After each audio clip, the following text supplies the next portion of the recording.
नमस्कार शेतकरी बांधवांनो, कृषी साथीमध्ये आपल्या सगळ्यांचं मनापासून स्वागत आहे. आजचा सगळ्यात मोठा आणि खरं सांगायचं तर काळजाला हात घालणारा प्रश्न म्हणजे इतकी मेहनत करून, रक्ताचं पाणी करून पिकवलेल्या आपल्या कांद्याला योग्य भाव का मिळत नाहीये? बाजारात असं अचानक काय घडलं की भाव इतके कोसळले? याचं प्रत्येक प्रश्नाच्या मुळापर्यंत जाण्यासाठी आज आपण हे सविस्तर विश्लेषण करणार आहोत. आणि हो, पुढे जाण्याआधी छोटीशी आठवण, अशीच अचूक माहिती तुमच्यापर्यंत वेळेवर पोहोचावी यासाठी आपल्या कृषी साथी चॅनलला सबस्क्राईब करायला अजिबात विसरू नका. चला तर मग सुरू करूया हे भाव घसरणीचं कोडं सोडवायला आणि या संकटात आपला मार्ग शोधायला. तर आज आपण बोलणार आहोत कांदा बाजाराबद्दल. भाव का घसरले, त्यामागची कारणं काय आहेत आणि सगळ्यात महत्त्वाचं म्हणजे या परिस्थितीत आपली पुढची रणनीती काय असायला पाहिजे. आपण फक्त समस्या काय आहे हे बघणार नाही, तर यातून बाहेर कसं पडायचं यावर सविस्तर बोलणार आहोत. आज आपण या 5 महत्त्वाच्या मुद्द्यांवर चर्चा करणार आहोत. भाव का कोसळले इथपासून ते या परिस्थितीत आपण नेमकी कोणती रणनीती वापरायला हवी, या सगळ्या प्रश्नांची उत्तरं आपल्याला या विश्लेषणात नक्की मिळतील. चला तर मग थेट आपल्या पहिल्या आणि सगळ्यात महत्त्वाच्या मुद्द्याकडे वळूया.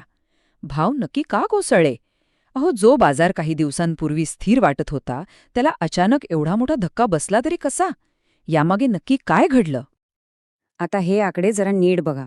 मागच्या आठवड्यात सरासरी भाव होता 1391 रुपये. या आठवड्यात तो आला 1348 रुपयांवर. आता वरवर पाहिलं तर हा फरक अगदी किरकोळ वाटेल नाही का, पण खरी धक्कादायक आणि काळजीत टाकणारी गोष्ट तिसऱ्या ओळीत आहे. गेल्या वर्षीच्या तुलनेत यंदाचे भाव तब्बल 40 ते 50% कमी आहेत. म्हणजे विचार करा, आपल्या घामाचा दाम अक्षरशः अर्ध्यावर आला आहे. ही परिस्थिती खरोखरच खूप गंभीर आहे.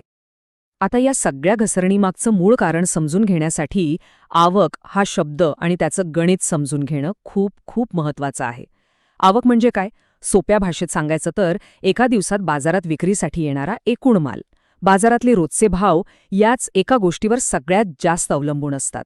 आवक वाढली की भाव पडतात, आवक घटली की भाव वाढतात. हे बाजाराचं साधं सरळ गणित आहे, जे आपल्याला लक्षात ठेवावंच लागेल. आणि झालंय काय, याच आवकेमुळे बाजारात एक अनियंत्रित लोंढा आलाय. काही घटना एकाच वेळी अशा काही घडल्या की बाजारात जणू काही एक वादळच आलं, ज्याने संपूर्ण बाजारपेठ व्यापून टाकलं आणि आपल्या सगळ्यांनाच चिंतेत टाकलं. आता या वादळाची तीव्रता किती होती हे बघा. आशियातली सगळ्यात मोठी बाजारपेठ आपली लासलगाव, इथे एकाच सकाळी तब्बल 900 ट्रॅक्टर कांदा घेऊन दाखल झाले. जरा डोळ्यासमोर चित्र उभं करा. एकाच ठिकाणी एवढा माल आल्यावर खरेदीदारांची कशी चांदी झाली असेल आणि भावाचं काय झालं असेल. आणि ही गोष्ट फक्त लासलगावपुरती मर्यादित नव्हती.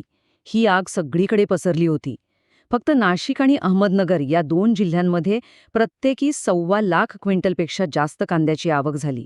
या प्रचंड आकड्यांवरूनच आपल्याला अंदाज येतो की पुरवठ्याचा हा लोंढा किती मोठा आणि खरं तर विनाशकारी होता.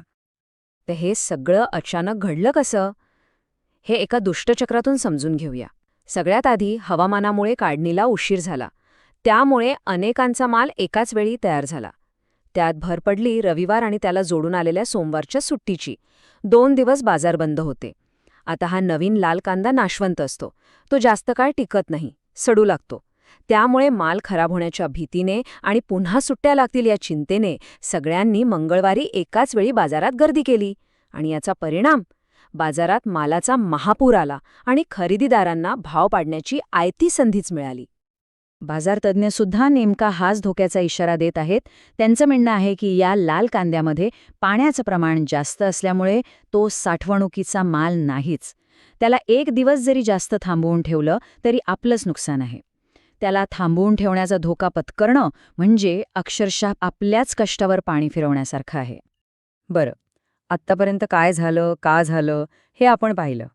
पण आता सगळ्यात महत्त्वाचा प्रश्न, पुढे काय? ह्या आठवड्यातले पुढचे 72 तास म्हणजे पुढचे 3 दिवस बाजारासाठी आणि आपल्या सगळ्यांसाठी अत्यंत महत्त्वाचे आणि निर्णायक ठरणार आहेत. व्यापाऱ्यांशी आणि तज्ज्ञांशी बोलल्यानंतर एक अंदाज येतोय की मंगळवारी झालेल्या प्रचंड अवकेचा परिणाम पुढचे 2 दिवस दिसणार आहे. म्हणजे बुधवार आणि गुरुवार हे 2 दिवस आवक जास्तच राहील आणि त्यामुळे भावावरचा दबावसुद्धा कायम राहील.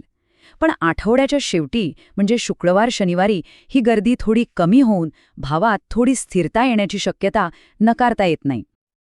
आणि ह्यामागचं गणित अगदी सोपं आहे, जे आपण सगळ्यांनी समजून घ्यायला हवं. आज बाजारात जी प्रचंड आवक होते आणि जो माल विकल्याशिवाय पडून राहतो ते बघूनच व्यापारी उद्याचे भाव ठरवतात. म्हणजेच आजच्या जास्त आवकेचा थेट परिणाम उद्याच्या कमी भावांवर होतो. हे चक्र तोडणं आपल्याच हातात आहे. पण थांबा, या सगळ्या नकारात्मक वातावरणात एक दिलासादायक गोष्ट अशी आहे की ही परिस्थिती संपूर्ण महाराष्ट्रात सारखी नाहीये. काही ठिकाणी अजूनही आशेचा किरण दिसतोय आणि तिथून आपण नक्कीच काहीतरी शिकू शकतो. ही स्लाईड बघा. यात आपल्याला 3 वेगवेगळे भाग दिसतात. सोलापूरमध्ये दबाव सगळ्यात जास्त आहे आणि भाव 800 रुपयांपर्यंत खाली आलेत. नाशिक आणि नगरमध्ये प्रचंड दबाव असूनही भाव 1300 रुपयांच्या आसपास टिकून आहेत. आणि याच्या अगदी उलट एक सकारात्मक चित्र आहे विदर्भात. अमरावतीसारख्या ठिकाणी भाव 1700 ते 2300 रुपयांपर्यंत मजबूत टिकून आहेत. याचा अर्थ काय? तर योग्य नियोजन केलं तर भाव टिकून ठेवता येतात. तर या सगळ्या माहितीतून आपण आपल्यासाठी या आठवड्याची रणनीती कशी ठरवायची? बघा, आता घाबरून, भावनिक होऊन निर्णय घेण्याची वेळ गेली. आता शांत डोक्याने नियोजन करण्याची वेळ आलीये. आपल्यासमोर 2 स्पष्ट मार्ग आहेत. एक आहे घाईघाईने विक्रीचा, म्हणजे घाबरून मंगळवारी बुधवारी बाजाराच्या लोंढ्यात आपला माल विकून टाकणं आणि मिळेल तो भाव पदरात पाडून घेणं, ज्यामुळे नुकसानच होणार आहे. आणि दुसरा मार्ग आहे विचारपूर्वक विक्रीचा, म्हणजे बाजारातली रोजची आवक बघून योग्य दिवसाची योग्य वेळेची निवड करून, उदाहरणार्थ गुरुवार किंवा शुक्रवारी माल विकायला नेणं. यामुळे आपलं नुकसान टाळता येतं आणि भावात स्थिरता आणायला मदत होते. आता ही गोष्ट खूप महत्त्वाची आहे आणि आपल्याला ताकद देणारी आहे. जर सगळ्यांनी मिळून रोजच्या पुरवठ्यात फक्त 10% जरी घट केली, म्हणजे 10 पैकी एका शेतकऱ्याने जरी एक दिवस थांबण्याचा निर्णय घेतला, तरी भाव कोसळण्यापासून थांबवण्यासाठी आणि बाजारात स्थिरता आणण्यासाठी ते पुरेसे ठरू शकतं. आपले एकीत खरंच खूप मोठी ताकद आहे. तर या सगळ्या विश्लेषणातून आपण काय शिकलो? पहिलं आणि सगळ्यात महत्त्वाचं, घाबरून निर्णय घेऊ नका, कारण भीतीने घेतलेला निर्णय सगळ्यात महाग पडतो. दुसरं, हा लाल कांदा साठवणुकीचा नाही हे सत्य स्वीकारा. तिसरं, वेळेला महत्त्व द्या. 1-2 दिवस थांबल्यानेही मोठा फरक पडू शकतो. चौथं, तुमच्या जवळच्या बाजारातील रोजच्या आवकेवर बारीक लक्ष ठेवा, तोच खरा आरसा आहे. आणि 5वं, आपलं ध्येय भाववाढीचा चमत्कार घडवणं नाही, तर कोसळणाऱ्या भावाला स्थिरता देणं हे आहे. शेवटी माल तुमचा आहे, मेहनत तुमची आहे आणि त्यामुळे अंतिम निर्णय पूर्णपणे तुमचाच असेल. आमचं काम फक्त तुमच्यापर्यंत योग्य, अचूक आणि निष्पक्षपाती माहिती पोचवणे आहे, जेणेकरून तुम्ही एक माहितीपूर्ण आणि तुमच्या हिताचा निर्णय घेऊ शकाल. चला, ह्या विश्लेषणाच्या शेवटी एका विचाराने थांबूया. आपल्याला आता हे माहीत आहे की पुरवठ्यातल्या एका लहानशा फक्त 10% बदलाने सुद्धा मोठी क्रांती घडू शकते. तर मग विचार करा, उद्या बाजारात येताना आपण सगळे मिळून असा कोणता एक छोटा बदल करू शकतो ज्याचा मोठा फायदा आपल्या सगळ्यांना होईल?